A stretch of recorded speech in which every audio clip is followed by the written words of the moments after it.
Hi everyone. Our next topic is condition for maximum efficiency in DC machine.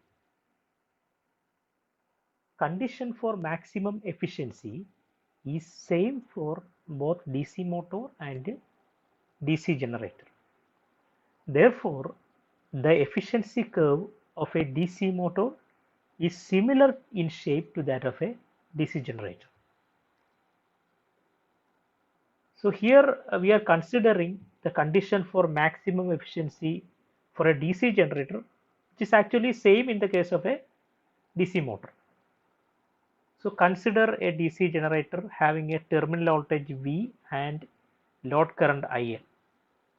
We know that the output of the generator is electrical power. So the equation for electric power is V voltage into current, that is V into IL.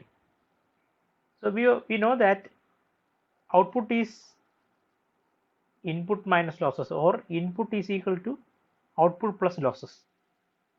So we know that for a DC machine there are mainly two types of losses, that is variable loss or copper loss and a constant loss. So we know that output power is equal to V into IN plus IA square RA, which is nothing but the copper loss, and WC is the constant loss. So we represent WC as constant loss. And we know that the armature current is equal to shunt field current, and that means the sum of shunt field current and load current. So put here, that is IL plus ISH. I put IAS IL plus ISH. So this equation becomes V into IL plus IL plus ISH is the whole square into RA plus WC. So WC is nothing but the constant loss. So in the case of a DC machine, the ISH is very small, so we can neglect the value of ISH. So this becomes, so IA, we know that IA is equal to ISH plus IL. So we neglect that ISH, then the equation becomes IA is equal to IL. So put this in the equation, then the equation becomes V into IL plus IL square RA plus WC. And we know the equation for efficiency, that is output power by input power. We know the output power as V into IL and input power as VIL plus IL square RA plus WC. So that becomes the here we divide the equation by V into IL. We will get 1 by 1 plus IL RA by V plus WC by V into IL. So we divide the numerator and denominator by V into IL, then we get something like this. So efficiency will be maximum when the denominator is minimum. That is, take the derivative of the denominator and put it to 0, then we will get the maximum. So to get the maximum value, we know that we have to take the derivative and equate it to 0. So take the derivative of this term, that is IL into RA by V.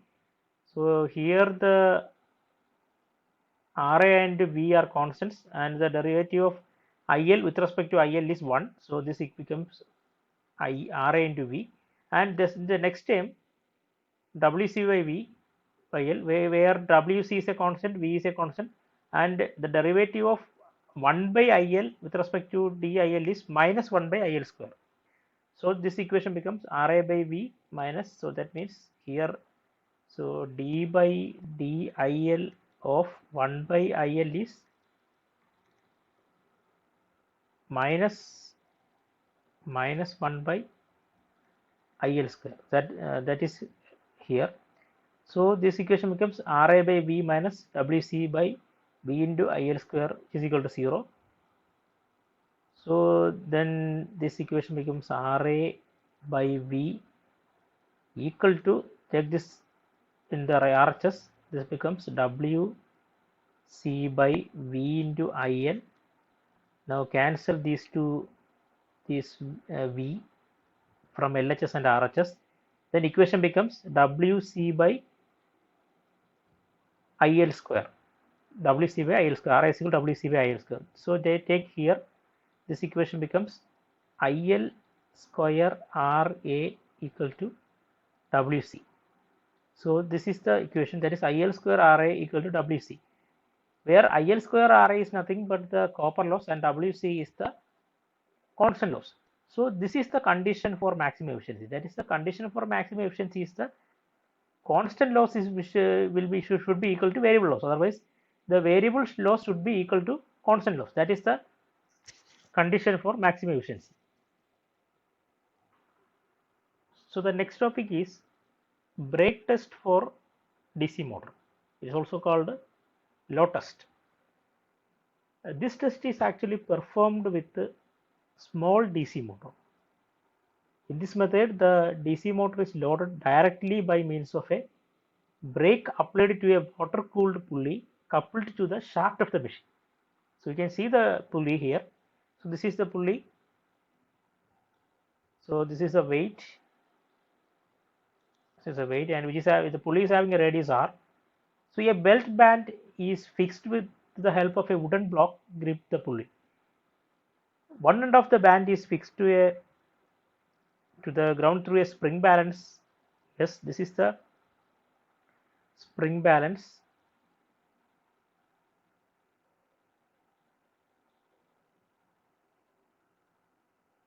And the other end is suspended weight. So this is the suspended weight.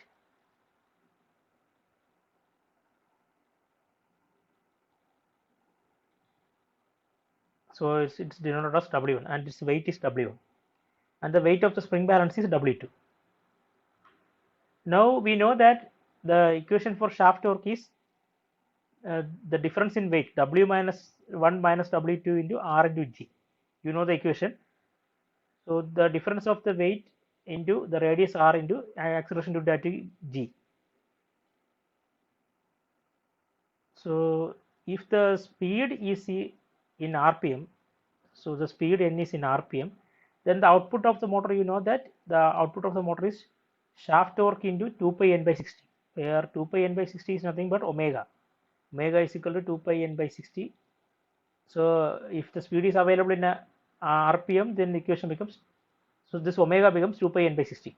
So put that value here, that equation, that value here, you will get the shaft torque into 2 pi N by 60.